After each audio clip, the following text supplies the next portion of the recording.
don't have yours anymore, or you forgot it. This is... No, I have it. Okay. We have that one.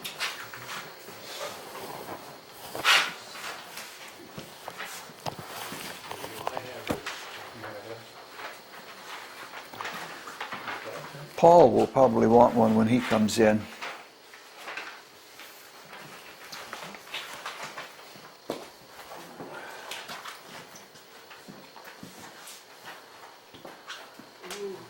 Pretty square. Are you ready? I got it running, I started it, so you should. Okay. Yeah. All right. We're going to return to the diagram with the perfect solids on it. And we want to look at the left-hand column. And we want to look at all those triangles of construction. And all of those triangles of construction have at least one angle that is a 90-degree angle. And there is a geometric theorem in basic Euclidean geometry that says that any triangle with 90 degrees in it can be inscribed in a semicircle. And for this reason, the triangles of construction are right triangles, and they're also referred to as semicircular triangles. Now, the triangular patterns, we're going to look at them later. For the patterns themselves as astrological patterns, but right now we want to see them in their action as construction triangles. We have said that the circle represents pure spirit, unmanifest spirit, no beginning, no end, no particular size. The manifest spirit has always been symbolized by the equilateral triangle. Now, the semicircle could be called spirit in the making. It's halfway there. And in spiritual philosophy, the stuff of spirit in the making, in the spirit-matter interactions where matter becomes spiritualized or becomes spirit, is called soul. So for hundreds of years, if not thousands, the semicircle has been the symbol of soul. Soul as stuff. Soul as becoming spirit.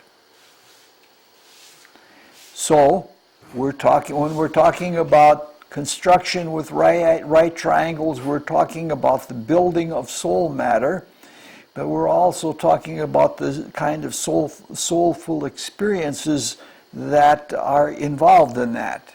And since it is the square, it's not necessarily pleasant. There are 3 semicircular triangles, and all of them are necessary for producing the 3 equilateral polygons that can be inscribed in a circle that are simple polygons. So they all have 90 degrees, so they're all triangles of construction. The 90-degree angle is the square. So tonight we have a square on the board. And we can see from this then that one of the principles, or probably the basic principle of the square, is construction.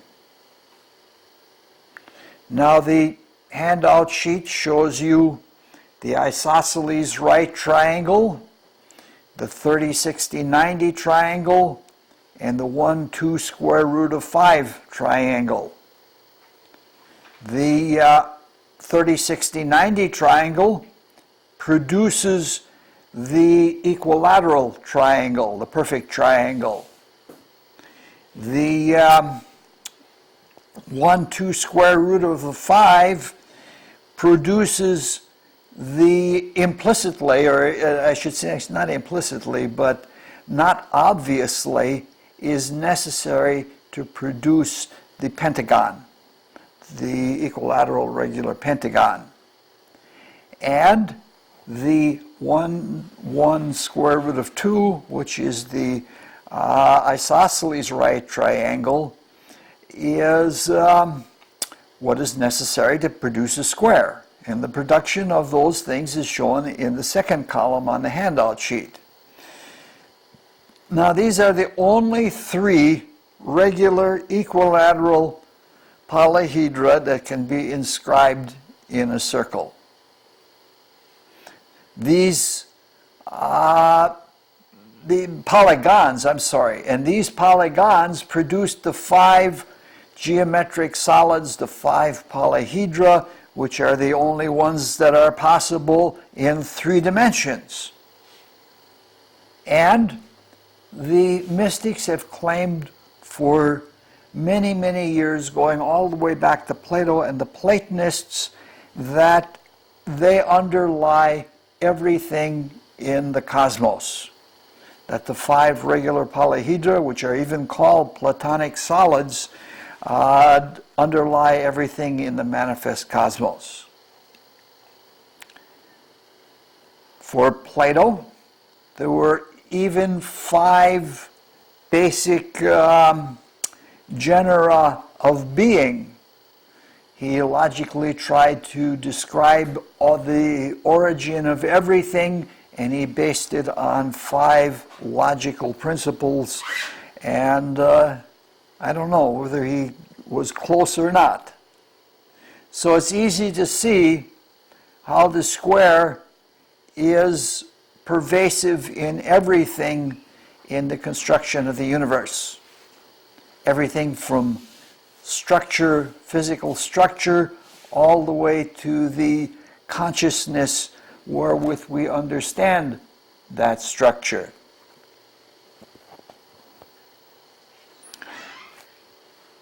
Matter itself is generated through the use of the square, and it is done so by the use of what is called the right-hand rule. The right-hand rule says that anytime there is a force or a vector of force that is directed at right angles around it, take one of the big sheets at least, and next to it are the schedules and an invitation to a song fest. Oh, okay. Thank you. Yeah. So again, we don't see any squares here, but what we see is something at a right angle to a direction of energy. And it is in these fields that particles are attracted and that matter is developed. Of course, it's not really simple like that, because in the cosmos, the origin of the vectors is everywhere. And the projection is everywhere, so that when you come to try to describe the life spirit, which is completely live and completely fluent, and which is described by the people who have experienced it as bristling with spiritual energy, you're talking about something that, if you're talking about it in 3 dimensions, you're talking about something that is boiling all over with fields of energy, with fields of attraction. Now we're going to talk next semester about the regular pentagon, and we can see that as contributing to the development of the soul body. So the matter is produced through the principle of the square, using the isosceles right triangle. The matter is taken into spirit as soul using the 1, 2 square root of 5 triangle as its basis. We'll talk about that later. And in spirit, when it is manifest in spirit, it is represented by the equilateral triangle that is built using 2 30, 60, 90 triangles. None of these triangles can be developed without or produced or generated. Those are all keywords for the square: production, generation. Those are square ideas. None of them can be done without the square.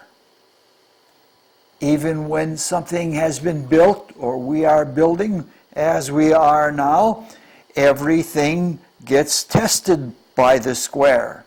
So testing is another principle of the square. If you see somebody who has a lot of squares in life, some parts of their character are being tried or they're being tested, and in that process they are developing strength, they are constructing character, so to speak. So, when we have people, this is so general, this principle of the square, that when we have people that are what would be called square people, we're talking about people who are fundamental, and they're not exotic. You know, they're not acute, they don't do irregular things. These are square people. I was considered a square when I was in high school. I guess I was. I don't even know whether that word has much currency with modern generations. Now, it's not surprising then that Plato, who after the Peloponnesian War became very, very conservative, his favorite figure of all of the 5 polyhedra was the cube. And in his conservatism, he liked that dull, square kind of thing. We got to take care of everything. Now, in this series of talks, we're counting from 1 to 12. We're saying that each of the signs of the zodiac is an atom of the whole zodiac, and that the zodiac is equally divisible by 12. And we're doing that by what is called the method of gyres. That is, circles that have to that describe the same area. These gyre of 1 is identity, because 1 turn of this circle by an identical circle, everything touches.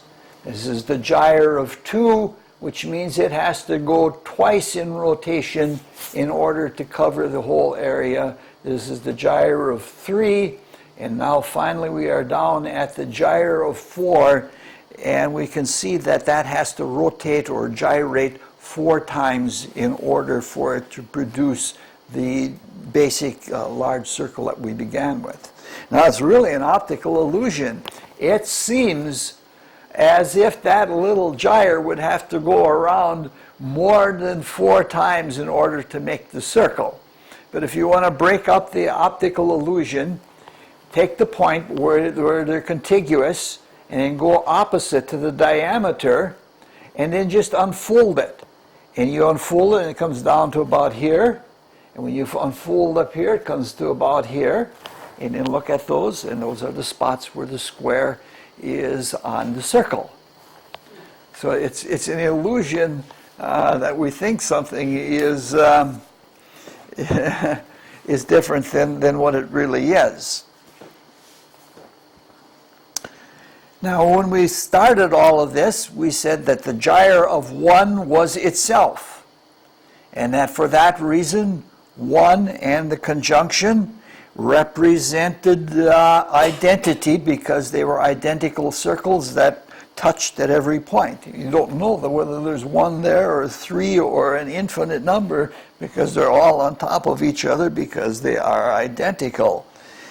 And when we looked at the gyre of 2, we looked at it as alternation, because in those alternations, in the gyre of 2, during the 2 revolutions, it divides things between, as on our diagram here, it divides things between the upper hemisphere and the lower hemisphere. So there's an alternation between thesis and antithesis.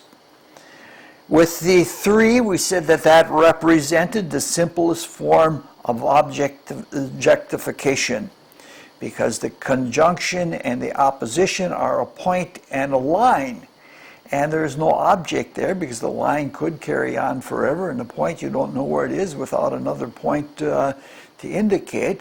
But when you have 3 points, when you have a triangle, you have the simplest form in any number of dimensions, n number of dimensions that you can have. So that represented the simplicity of manifest spirit.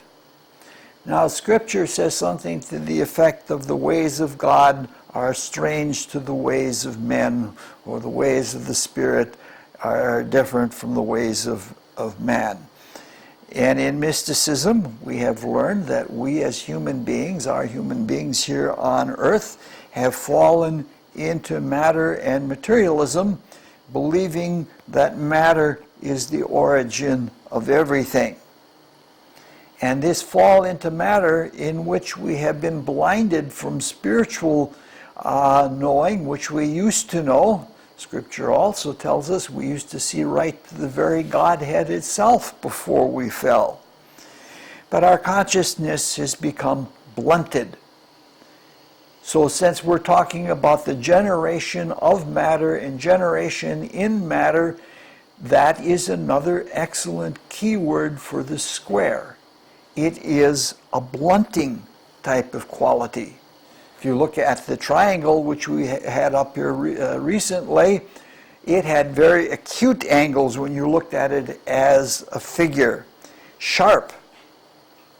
But the square is dull, and it tends to dull things. Now, Carl Jung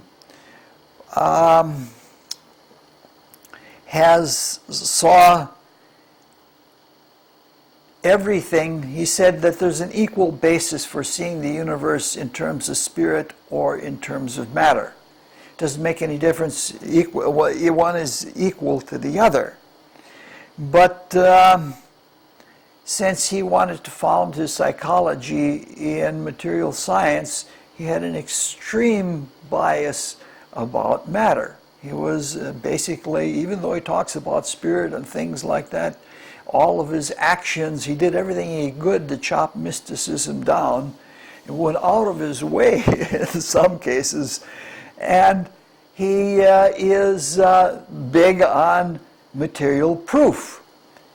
It's not surprising that Carl Jung's favorite figure, like Plato, was 4, the square. In fact, one commentator went so far as to say, Jung doesn't really say whether there is a God or not. But that's not true, but because the guy didn't read all together everything that Jung said, which is quite a feat. But he said, it's not clear whether Jung has a God or gods or not, but if he did, 4 would be a good candidate. Because he tries to put everything in terms of 4. All right. Our consciousness as human beings is very much attuned to matter more than it is to spirit. Almost every one of us is materialistic because we don't think of things in the spirit behind them. We think of things in terms of the form. Our mathematics, our measurement, the way we know the reality of something are based on the square. So measurement, we measure things in terms of blocks. Even when we try to measure the area of a triangle, we measure it in terms of squares. It's 1/2 the base times the height squared. Is that how it goes? I don't remember anymore. So matter is concrete.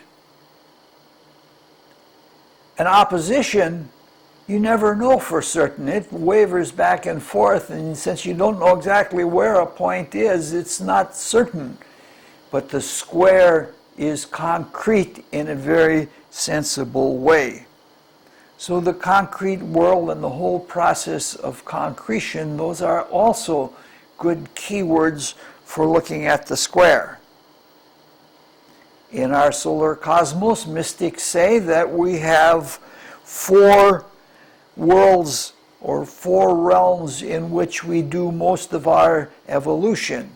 A world of thought, a world of desire, a world of life and energy called the etheric world, and then the dense physical world. And that we have bodies that relate to those 4 worlds: a mind, an auric desire body, an energetic vital body, and a dense physical body. So the number 4, even in our experience of all concrete reality, it's all permeated by 4. So it's not surprising, and it's not to our detriment or to our fault, that we are so square-oriented and that we are so materially and objectively object-oriented.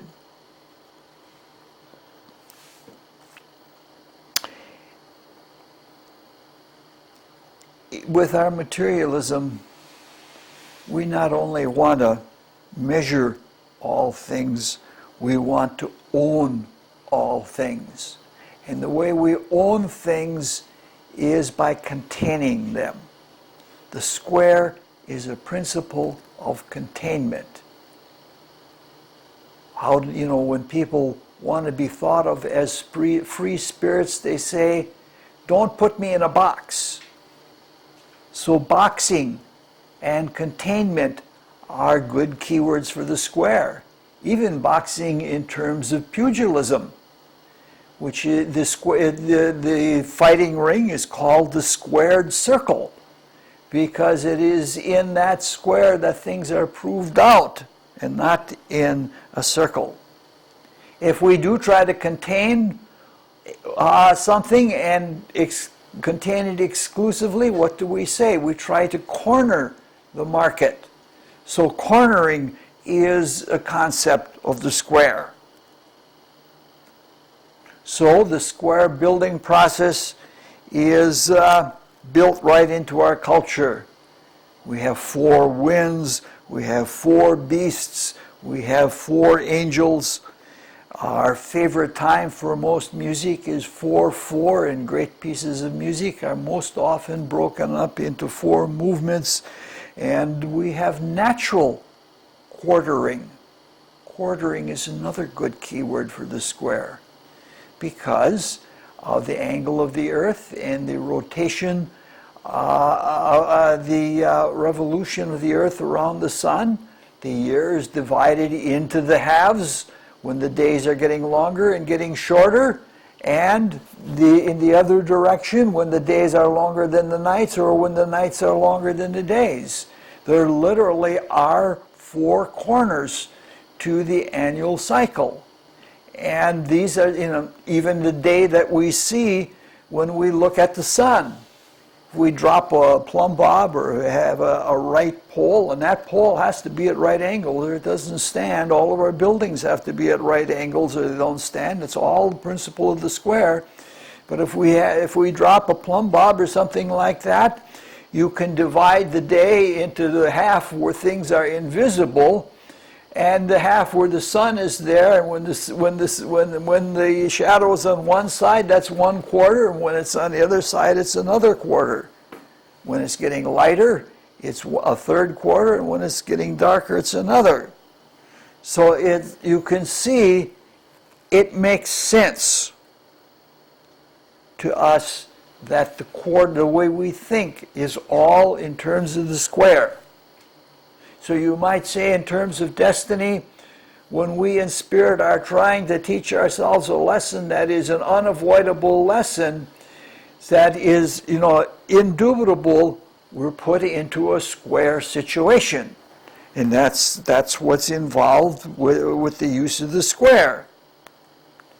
We measure everything by rectangular coordinates. because those are built right into nature. So we have some more square. This can be very short, probably less than 45 minutes. And then the next time we get together, which will be next February, we will then begin to look at square horoscopes.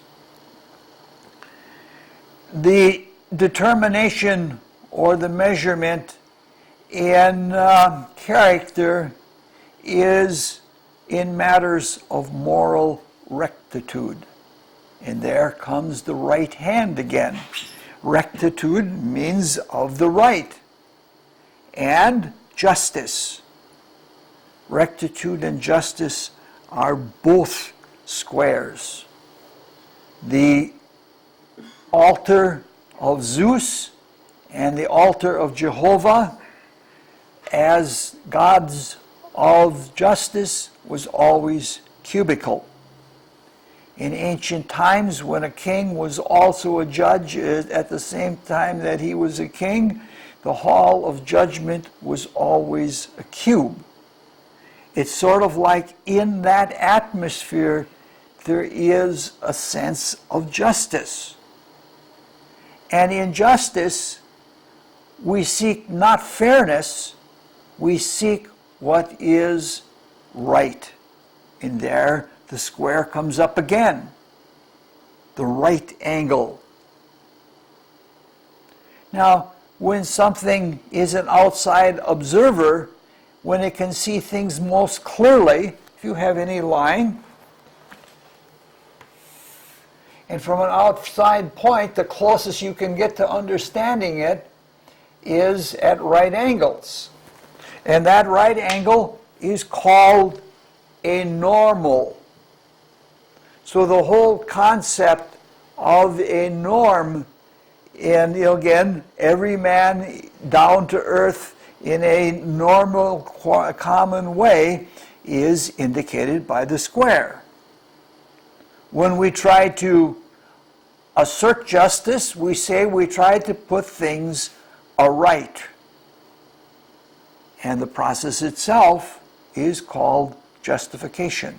And justification is always done with some kind of measuring device that tells the square of things. So we've looked at the gyre of 4, which quarters the entire circle, and we can see that though the objectification of things comes through the triangle, the material comprehension of it is necessitated through the square. So the square is a comprehension. It's like when you have seen all 4 sides of something in a just way, you then comprehend it. The triangular kind of consciousness is something like you just know it. And you can create with it, but you don't have to comprehend it all. It's sort of like a direct, immediate knowing of something. Now, so far, in looking at the square, we've only been external. If we think about it, even our buildings are based on the relationship of the spirit to matter and the square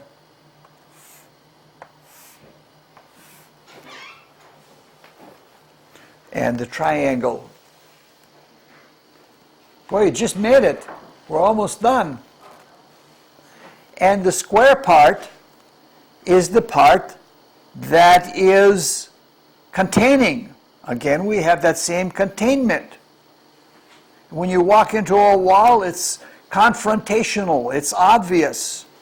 So we can see that that is built right in our buildings. Whereas the triangle is deflective. It deflects the rain or the snow or whatever would enter into our houses. And when we looked at the triangle internally, we said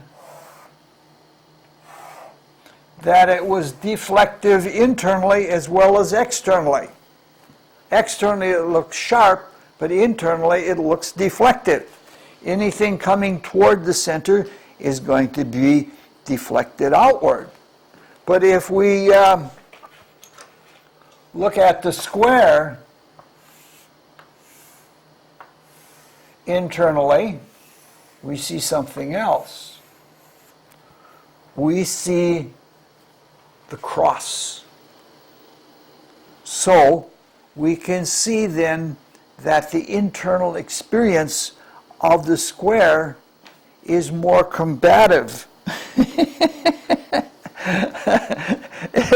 is more combative than it is deflected. And when things are cross purposes, it is excruciating, meaning that it is painful. So our lives are crossed. Or when we have square relations with other people, the different parts of the square in the horoscope represent people who have cross purposes from our own. We even call the square temperament, we say that a person is cross. Or if somebody has interfered with what we want to do, we say they have crossed us, or they have double-crossed us.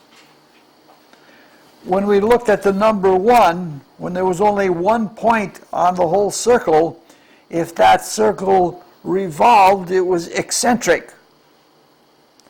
With the opposition, it was vacillatory.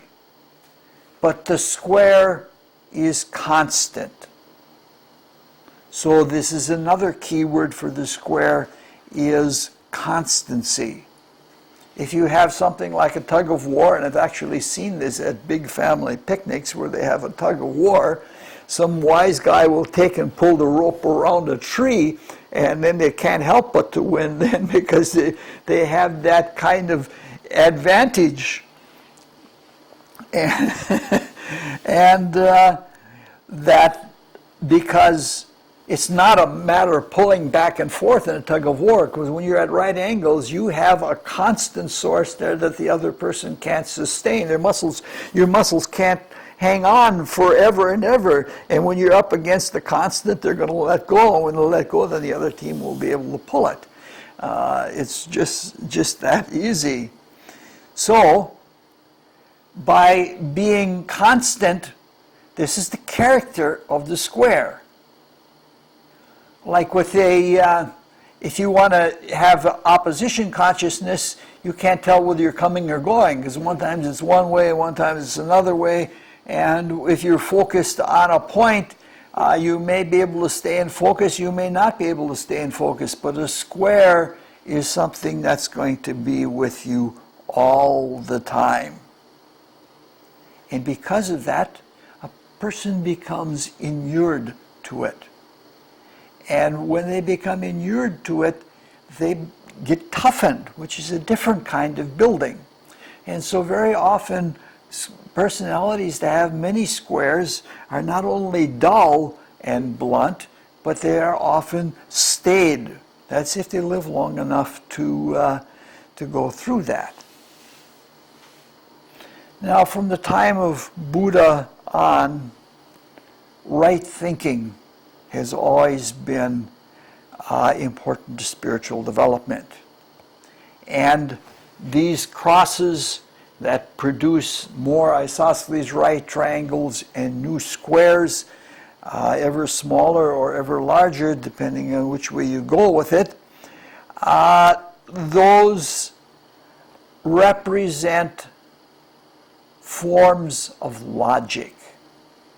The square, what we call sensible, in a mental context is called logical. Like the Parmenides of Plato had the positive and the negative, and the positive positive, and the negative positive, and the negative negative, and the positive negative, and it was just like this, quartering squares again and again and again. So logic, or being able to square things mentally, is associated with the square. It's a transcendent logic if you try to do it rationally, but really it all boils down to sensible thinking. It has to be of the senses. Now, if you take this, if you take the history of logic, for example, after Plato came Aristotle. And Aristotle formalized it. He had what was called the square of logic, with the subtrahends and the minuends, and almost sounded like a square dance or something of that nature. So you can see then that if there is this kind of logical thing, we come to sensible thinking. And sensible thinking generates material thinking. So it's not surprising then that the whole modern Western way of doing things taken from Aristotle should become materialistic. And it's fascinating in this that you can know this and still be subject to it. There have been a number of people that have said that Rudolf Steiner is a rebirth of Aristotle, and that in between he was another logician. He was Thomas Aquinas. And Rudolf Steiner knew very clearly that modern material science was Aristotelian. And he said for that reason, because it was so sensible and so oriented toward the senses, it was definitely leading to materialism, and that it was young souls that got hooked in that. Souls that couldn't see from the material logic of something to transcend to something higher and something more far-reaching.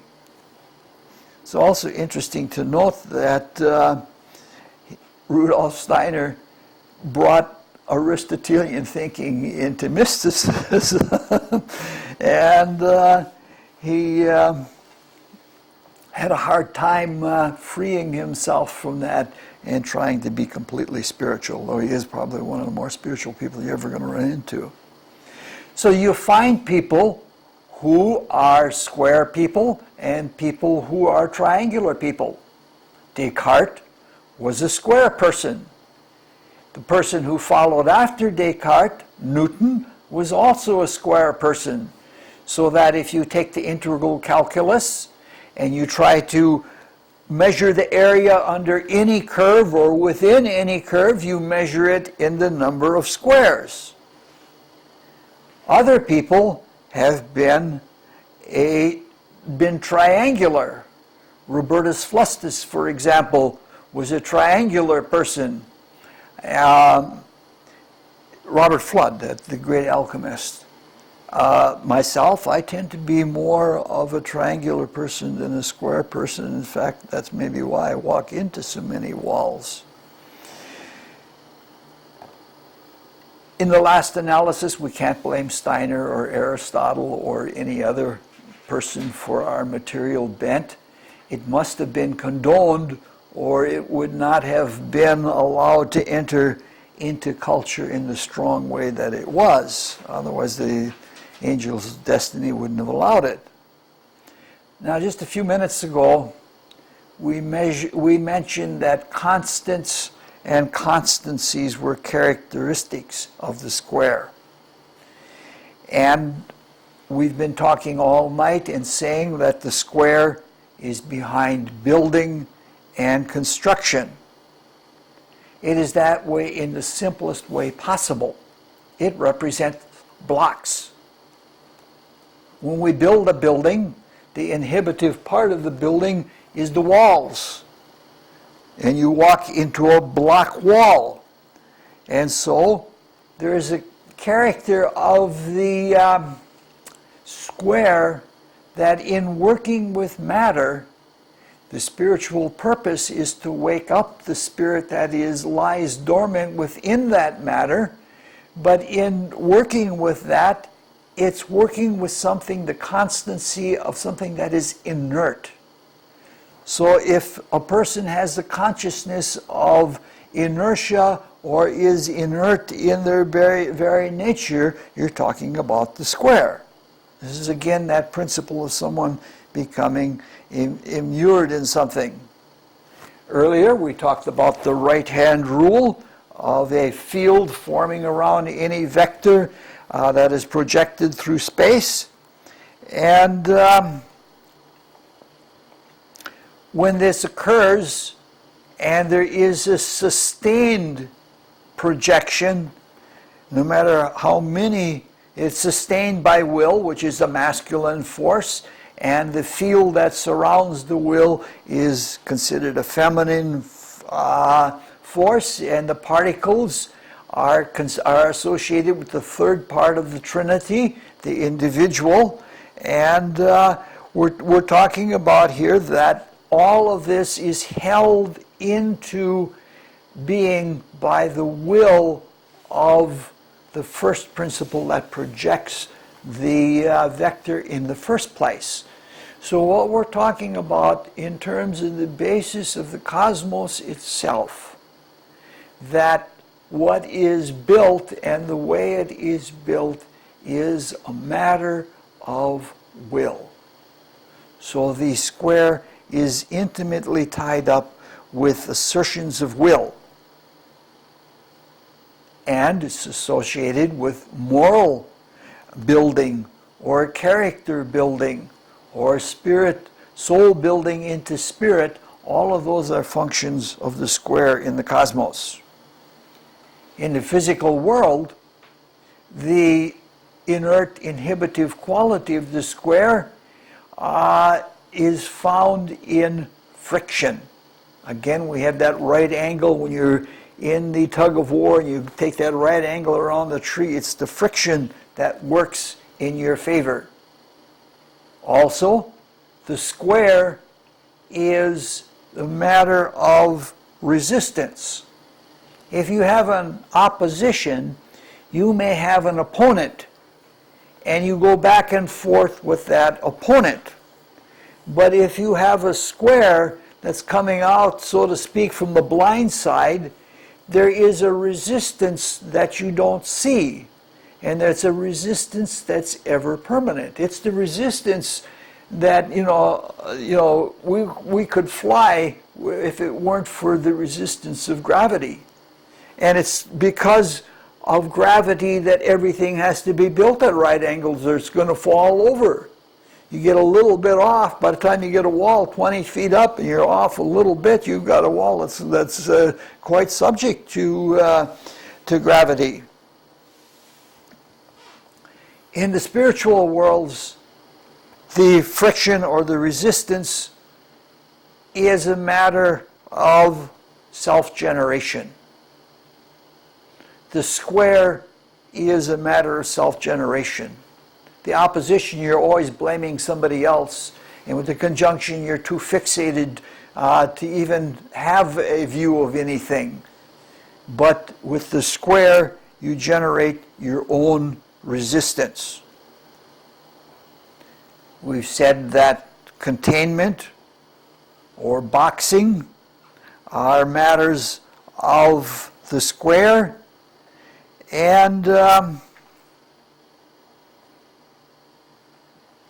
this is important because the outside is what is more important. In spirit, things are inner. Even if you experience someone other than yourself, you experience them within your own being as though they were you. With matter, which is ruled by the square, it's always external. So the important thing about working with the square is you're always having to deal with something external to yourself. We're almost done. We're at the last quarter of a page of notes here. We've already talked a little bit about the 4-4 time as being a building time. And we talked about the isosceles right triangle, the 1 square root of 2, very early on, and we said that the square, the isosceles right triangle, represented the minor chord, the very, very sad chord. If you add another point to that, at the proper interval, what you get is the very dissonant and the very strained sound of the diminished chord. It has a haunting kind of strange spiritual beauty to it, but it is dissonant and it is very strained in its nature. And those are good words also for the square, dissonance and straining. Relative to the ease of the spiritual worlds where everything happens with, no trouble at all. It does all things while appearing to do nothing. That's the good description of the spiritual world. Well, nothing works in the material world. You can never measure anything to exactitude, so there's always a little bit of adharmony, which is a good keyword for the square. And what we hear with our ear in terms of music and chords is not the same thing that we hear with our mind. There is just tempering. And the just tempering is the spiritual, the mathematical perfection. But what we hear with our ear has to be slightly discordant from that in order for it to sound with concord here. And so there is a quality of discordancy about this aspect. All right, the process of converting soul stuff through matter in the potential of space is a cosmic process. It's a spiritual process. It's a natural process. And it's not easy because in its passive resistance, inert matter fights back. It's never what we conceive things to be. And it's something new, something different. If we have a conception, that's been with us. We know that. But when we try it out in the world, it doesn't work out right. And so there is something about the square in our relation to the world that it represents a harsh struggle. Another good key word for the square, harsh struggle. And there's something combative about it. That you can't outfox matter. You have to actually take it and make something different of it. And there's something combative about that. The idea of having heaven on earth, we can see is obviously a fallacy. Even though things could be much better than they are now, the idea of having heaven here just couldn't work because that's not what this is for. And so matter and nature are, by their very nature, they are coarse and they are intransigent relative to the intent of the spirit. And those are also good keywords for the square. Coarse, intransigent. For this reason, because it always is difficult to work with, the square is considered a malefic aspect. And because our humanity has fallen into matter as it has, and we have accepted materialism to such a degree that we see things backwards, and we believe that we are equal and opposite to divinity, there is something about the human nature that contests things of the spirit. Contesting or contests are also square keywords. What takes place in a boxing rink is contesting. Now, because we have become inverted and we want to do our own thing, and we have become such selfish beings as we are, the square then is associated in many cases with evil. Some people call the square not only a malefic aspect, but they call it an evil aspect. The mildest you can say about it is that it is a not pleasantly favorable aspect if you try to soften it.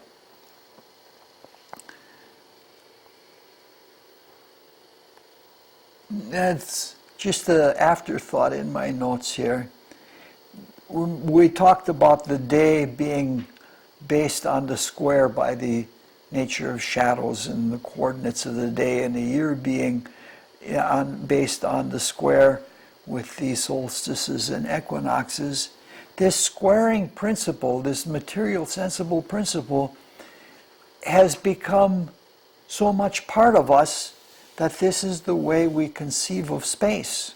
This is why it was a really hard idea to come up with the concept of warping and curving space, because normally if people think about space, they think about this rectilinear room, and I think another one beyond that and another one beyond that, and our whole concept of space is rectilinear. It's square. It's so much so that it enters our culture that if you look at the history of art, there wasn't tetrahedrism, there was cubism, because they wanted to see everything in terms of cubes, and that was part of the way we saw things. Now, Mars is considered the planet of building and construction, even deconstruction or destruction are martial. And so, for the squares, is why we have it as red. And you know, this red of this square is identical to the red of my automobile. When I was picking out colors for the automobile, it said tornado, for the painting of the square, it said tornado red. And I said, that's what my car is tornado red. And so Mars is the primary ruler of the square.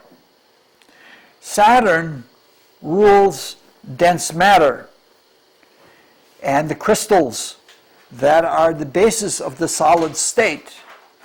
And so Saturn then is traditionally the secondary ruler of the square. So you have Mars as principal and Saturn as secondary. And with that combination, it's easy to see why it's considered a malefic aspect. Now, earlier we said something different, though. We said that Jupiter, Zeus, represented justice, and that Zeus had a cubical altar. And that was based more on abstract reason than it was based on material beings. So Jupiter does have something to say about the square, but not nearly at all, especially in this world, what Saturn and Mars have to do. So, when we're talking about Saturn and Mars, we're talking about standards. And the square is the principle of the standard. It's constant. It's something that you can base things on. Where do they have the standards now? Where they have the perfect gram? Where do they have that? That's all in a vacuum, right? Where's that located? Is that in the United States Bureau of Standards? I don't know. But at any rate, we can see that when we're talking about Saturn, Mars squares, we're talking about standard squares. And so that's where we're going to leave off right now. And the next time we get together, we're going to look at many, many horoscopes with Saturn square Mars.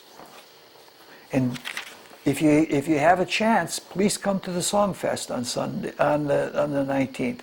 It's a really nice gathering of people. We've been doing it for at least 25 years now, and